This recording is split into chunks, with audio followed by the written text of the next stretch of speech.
Aujourd'hui, nous allons parler de la différence de vie entre le Cameroun aka le continent. Bienvenue chez moi en Boa. Je suis un enfant de Douala. Muna Sango, Muna Sawa. Ici est ma vie. Et la France.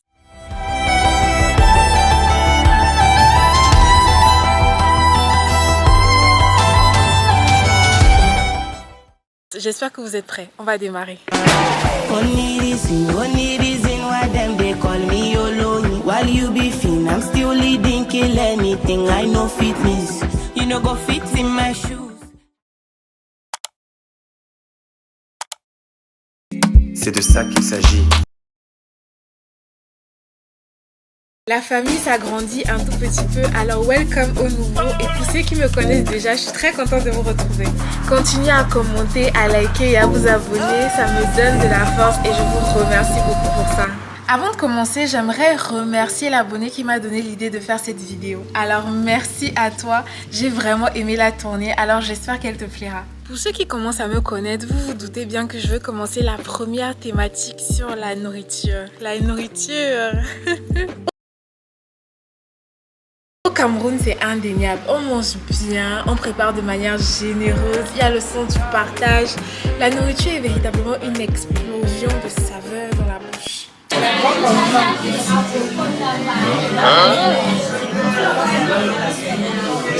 Comme plat connu, nous avons le ndolé, le gombo, le poisson braisé, le héros.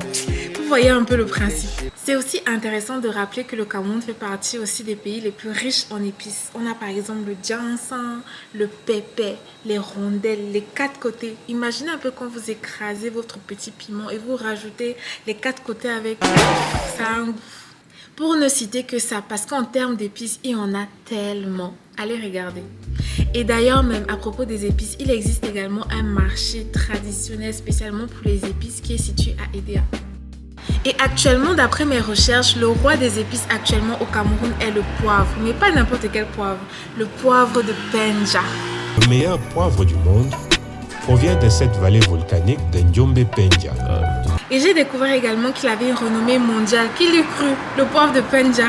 Mais il est tellement bon qu'en vérité, pourquoi je m'étonne? Il est tellement savoureux. Quand je pense au Cameroun, je pense d'abord à la nourriture. Quand je sais que je vais aller au Cameroun, déjà je commande en avance les plats que j'ai envie de manger. Tellement c'est là, c'est dans mon mindset. La bonne bouffe est dans mon mindset. Bon, je vais pas dire qu'ici on ne mange pas bien, c'est pas vrai. Ça par contre, on va juste simplement dire que quand tu as goûté à des plats épicés, c'est très difficile après de venir et de vivre en mangeant des plats beaucoup plus soft. Vous voyez un peu. Ici, si j'ai bien compris, le principe, ça serait d'assaisonner, mais d'arriver à garder le goût de la nature, même de l'aliment. C'est pour ça qu'ils ne dosent pas les épices comme nous. Donc c'est vraiment un autre mood. Et j'ai l'impression que finalement le jeu est biaisé. Parce que quand tu as déjà goûté et que tu aimes les choses épicées, tu as l'impression que tu manges de l'exceptionnel.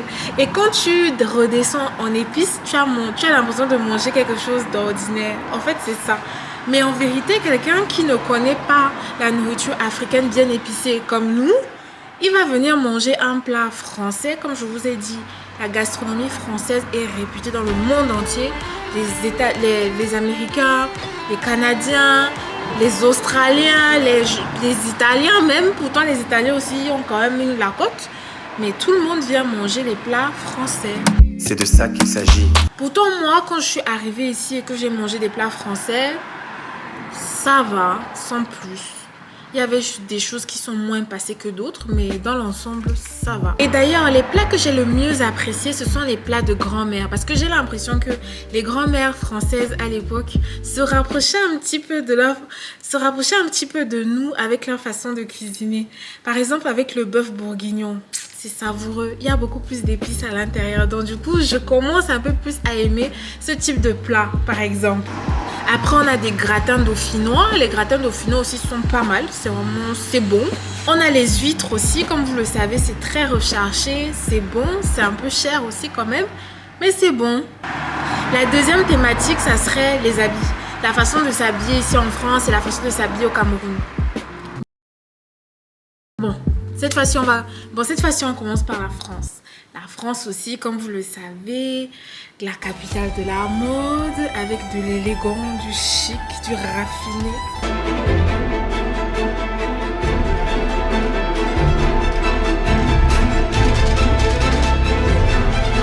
Mais c'est pas tout le monde qui peut s'habiller comme ça. C'est pas monsieur tout le monde qui pourra s'habiller de cette façon, qui pourra porter des habits de haute couture et j'en passe.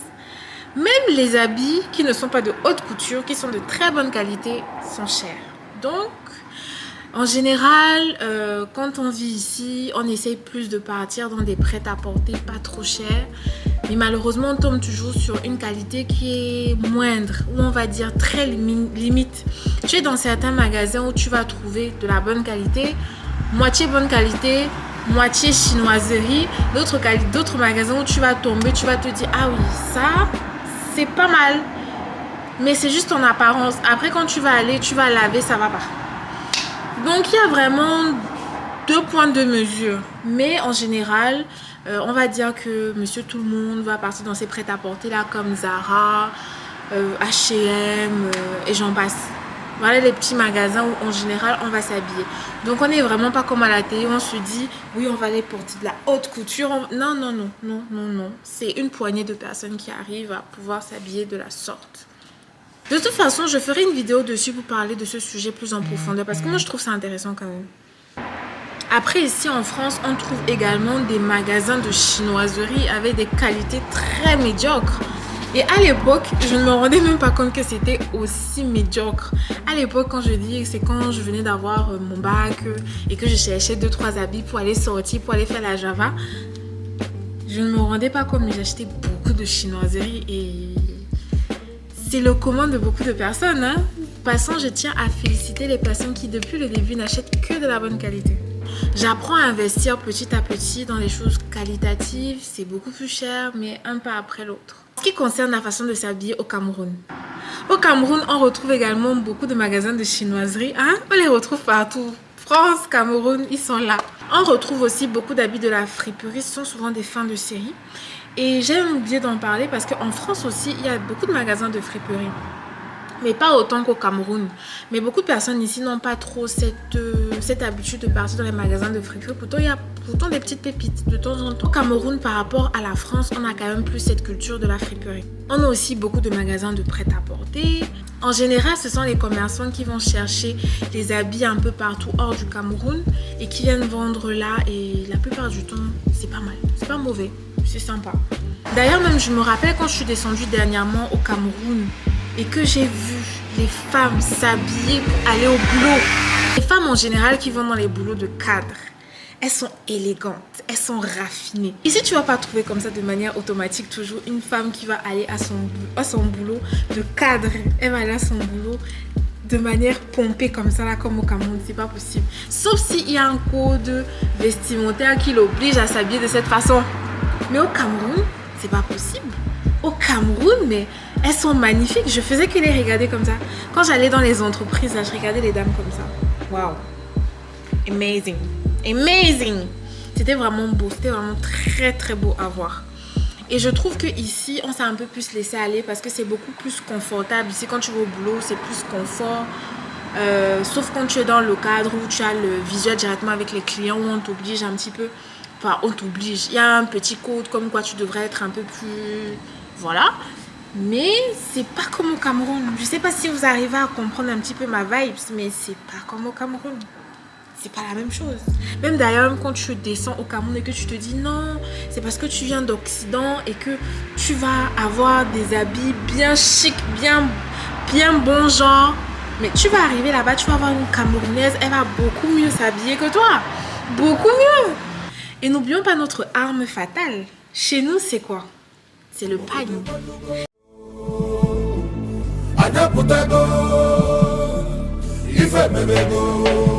C'est le pagne. C'est le pagne qu'ici en France, on ne retrouve pas. Bon, quand je dis ça, j'exagère parce que tu vas partir dans les marchés ici, tu vas trouver des pagnes. Ça, c'est clair. Tu trouveras des pagnes. On en vend. Tu cherches bien, tu vas trouver.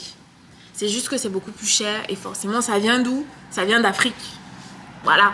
Mais ce que je veux dire par là, c'est que le panier propre en Afrique, au Cameroun en particulier, comme je parle du Cameroun actuellement, une femme, elle va vouloir s'habiller, elle va plus s'habiller en pagne que nous ici, qu'on s'habille ici. Et c'est ça qui est un petit peu dommage aussi, parce que on s'habille moins ici en pagne que là-bas. Quand je dis moi, je parle des Africains. Les Africains s'habillent moins ici parce que bon, c'est pas trop dans le code ici, donc... Et même des fois, on n'y pense pas. C'est vrai, hein, des fois, on n'y pense même pas à s'habiller comme ça. Pourtant, c'est très beau, c'est très élégant. Tu vas prendre un pagne bien beau. Un pagne authentique, par exemple. Quand je dis pagne authentique, je vais parler, par exemple, d'un pagne qui n'est pas imprimé. Pourtant, les pagnes imprimées sont pas mal. Hein. Mais prenons un pagne authentique.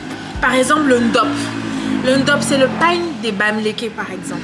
Tu vas prendre un pagne authentique comme ça. C'est cher, c'est vrai. Mais tu prends un pagne comme ça. Tu as un modèle magnifique. Tu vas chez un bon couturier. Mais est-ce que ça vaut, quand tu finis ton pagne là, quand tu finis ta couture, est-ce que vraiment tu peux envier une robe de haute couture ici? Est-ce que tu peux vraiment envier un modèle de haute couture ici? C'est vrai. Les habits français sont renommés, c'est vrai. Mais quand je porte mon pagne là, je me sens aussi. Je me sens beaucoup. Je me sens beaucoup. C'est vrai, on va pas se mentir, la France a plus de renommée que nous. Mais on a quand même des pépites au Cameroun.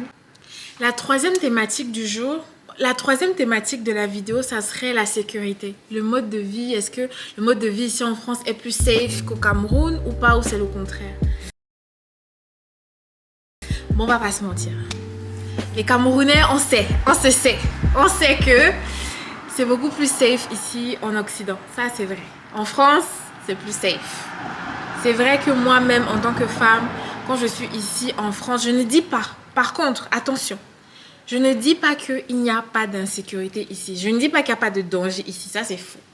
Je dis simplement qu'en comparant les deux, il y a beaucoup plus de sécurité ici que là-bas. Et en tant que femme, quand tu restes ici, ton cœur est un peu plus apaisé quand même dans certaines situations. Pourtant, quand j'étais au Cameroun, par exemple, rien que sortir avec ma caméra, des fois, je tremblais un peu. La feuille tremblait. Parce que, bon, forcément, c'est une réalité.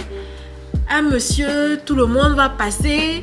S'il est un peu dans la galère et qu'il a l'habitude un peu de chipper, d'agresser, de voler, il va chipper, il va voler ma caméra et puis il va partir avec.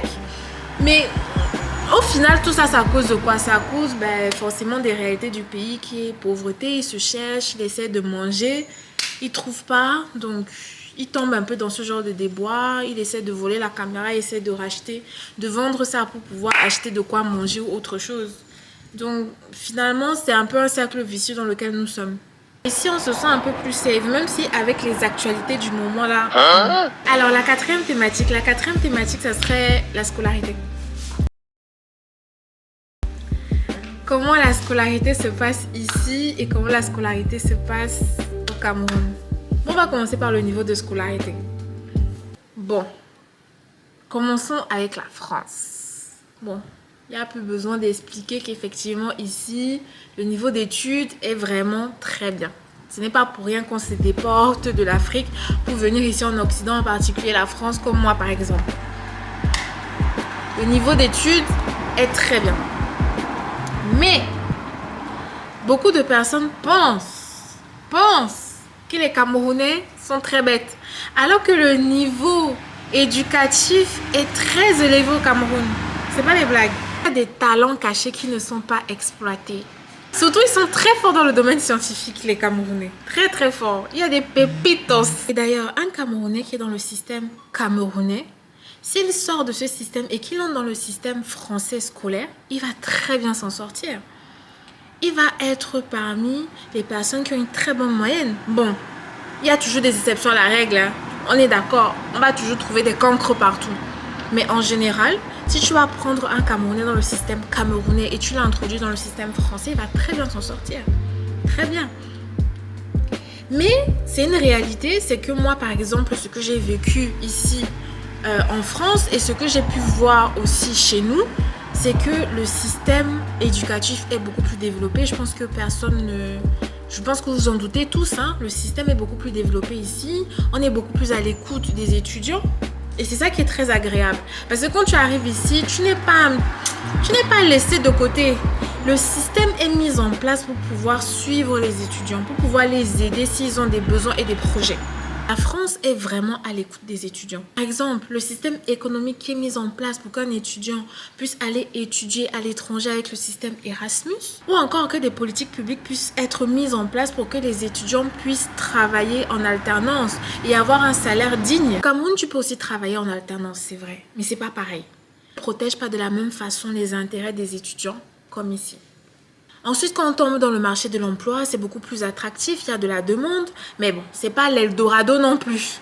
Il y a des pays beaucoup plus attractifs que la France. C'est pas l'Eldorado, mais par rapport encore une fois au Cameroun, il n'y a pas photo. Encore une fois, ce n'est pas pour rien que beaucoup de personnes se déportent du Cameroun pour venir ici. Bon, pour avoir vécu les deux, c'est un peu ça qui me désole. Le système éducatif ici est beaucoup plus à l'écoute, beaucoup plus là pour pouvoir te pousser le plus loin possible quand même par rapport au Cameroun. Mais il ne faut pas oublier que chez nous, on a des têtes, on a des talents. Et c'est dommage. Et même des fois, à cause, encore une fois, de faute de moyens, certains n'arrivent pas à partir à l'école. Mais ce sont peut-être des personnes très intelligentes. Des fois, même, on peut se rendre compte qu'il est là en train de vendre ses oranges. Mais tu vas lui déposer un problème là. Il va réussir à régler ça de là à là. Cette thématique m'amène à la prochaine qui est l'entrepreneuriat. La vie d'entrepreneuriat ici en France et la vie d'entrepreneuriat là-bas au Cameroun. L'entrepreneuriat. Il y a des jeunes au Cameroun, comme je disais, qui n'ont pas les moyens nécessaires et suffisants. Ils ont énormément de projets plein la tête. C'est vrai des fois qu'il y a des projets, des fois qui ne tiennent pas la route, mais il y a cette essence-là qui peut arriver à quelque chose. Mais le système n'est pas conçu pour pouvoir les aider, ou du moins les aider suffisamment. Alors qu'ici en France, j'ai découvert qu'ici, il y a des appels d'offres de projets dans certaines régions. Essayez de vérifier un petit peu dans la région dans laquelle vous vous situez, parce que de temps en temps, ils arrivent tous les 1 ou 2 ans à sortir des appels d'offres sur des thématiques bien précises. Ou alors des concours sur des projets innovants, que ça soit dans la technologie ou même dans les loisirs ou encore dans les équipements de maison. Il y en a vraiment de diverses catégories. Essayez juste de voir si vous êtes éligible en fonction de ce qu'ils demandent. Pour ceux qui sont intéressés, faites des recherches. Ça passe par le petit inventeur ou encore le petit entrepreneur ou même pour ceux qui ont déjà une start-up. Google est votre meilleur ami. Bien évidemment, encore une fois, ce n'est pas l'Eldorado. Il faut avoir un projet solide et novateur qui va aider également la communauté. Parce que ce qu'ils veulent aussi, la France, c'est de briller à travers ton projet. Il ne va pas non plus venir t'aider comme ça tous les 4 matins. Et comme il y a du monde, ils vont sélectionner la crème de la crème, bien sûr. Et surtout, ils vont chercher leur profit à travers un projet qui en vaut la peine. Le 6e thème, je pense que nous sommes au 6e. Non, au 6e. Bon, anyway. On va dire le 6e. Le 6e thème est la langue parlée. Oui. La langue parlée. La façon de parler ici en France et la façon de parler là-bas au Cameroun. Là, je tiens à rappeler que le Cameroun est bilingue, anglais et français. Ici, ils ne sont que français, je pense. Il n'y a que le français. Oui, officiellement. Il n'y a que le français. Mais effectivement, tu vas trouver des Français qui peuvent parler anglais. Mais ici, je voulais plus aborder le sujet des jeunes. Parce que quelqu'un d'un certain âge ne va pas parler de cette façon. Donc, les jeunes ont un certain langage. Et au Cameroun aussi, on a un certain langage. Commençons par la France. Ici en France, plus particulièrement dans certaines zones comme les cités, le langage, ça sera plus le verlan. Le verlan, c'est simplement d'inverser chaque mot quand tu parles. Oui, c'est ça. Inverser chaque mot quand tu parles. Donc, en gros, si je dis par exemple... Bon, je ne suis pas douée, honnêtement. Si tu dis par exemple... Je suis de sortie. En verlan, ça donne... Je suis de Tissor. Je crois, c'est un peu ça. Venez m'aider en commentaire, s'il vous plaît. Venez m'aider en commentaire. Ou encore, je vais aller me laver. Je vais aller me véla. Voilà. C'est un peu ça. S'il vous plaît, ne soyez pas trop critique, s'il vous plaît. Je n'arrive pas, j'arrive pas vraiment à bien parler, mais c'est ça. Voilà une illustration un peu plus sympathique de la chose. Donc, il y a ce verlan-là qui est beaucoup plus parlé dans les cités. Et du coup, bon, c'est le langage là-bas, quoi. Bon, maintenant au Cameroun. Au Cameroun, la façon de parler, c'est le franc-anglais. Donc, comme je vous disais, on est bilingue, le français et l'anglais. Du coup, on a mélangé les deux. Et du coup, la langue des foires de quartier, c'est le franc-anglais. C'est how, non? Tu dis quoi? Donc, c'est how, non? Tu dis quoi? Ça veut dire comment tu vas? Qu'est-ce que tu me racontes de beau? Je pense que c'est un peu ça. Je pense que non seulement je ne sais pas bien parler, mais en plus j'ai un peu honte. Mais vous voyez un petit peu. En commentaire, aidez-moi. La septième thématique, ça serait le niveau de dépenses. On va commencer par le Cameroun. Au Cameroun, bon, on va pas oublier, il y a l'inflation. L'inflation fait mal. Donc au Cameroun, quand je suis descendue, c'est vrai que j'ai senti quand même cette inflation sur moi par rapport à l'époque où 1000 francs pouvaient durer un petit peu. 10 000, c'était un gros 10 000. Maintenant, 10 000, c'est comme 500. J'ai vraiment l'impression que 10 000, c'est comme 500. Je continue en voix off. Malgré cette évolution que j'ai pu observer au Cameroun, j'ai toujours l'impression de plus dépenser ici en France que là-bas. Que ça soit en termes de sortie, que ça soit en termes de taxi, que ça soit en termes de nourriture, que ça soit en termes de loyer, j'ai toujours l'impression de plus dépenser ici. Ici même, j'ai l'impression que 100 euros finit à une vitesse extraordinaire. Alors que même à l'époque, quand je venais d'arriver, c'était pas autant. Mais là, 100 euros, ça ne veut plus rien signifier entre les mains. Et c'est pas pour rien finalement que certains d'entre nous ont l'idéal de rentrer dès que tu trouves une opportunité de rentrer et d'être mieux loti là-bas. Parce que finalement, c'est une vérité. Quand tu trouves une bonne opportunité en Afrique, tu rentres, tu es bien loti. Tu es même mieux loti qu'ici. Le huitième et le dernier point que j'aborderai dans la vidéo, c'est la fête. Je pense bien que plusieurs Camerounais ici en France le diront, on a toujours l'impression de mieux fêter au Cameroun qu'ici. Et ça, vraiment, je ne sais pas pourquoi. Parce que finalement, on a les mêmes infrastructures, on a la même musique, on a plus ou moins la même boisson. Et je ne sais pas pourquoi on a toujours cette impression de mieux fêter au Cameroun. Par exemple, même pour les fêtes de fin d'année, on se retrouve toujours avec plusieurs Camerounais qui se dépêchent de fêter les fêtes de fin d'année au Cameroun. Et ici, il y a toujours cette façon ou ce discours qui dit « Ah, c'est un peu naze, ici en France, l'ambiance c'est pas trop ça ».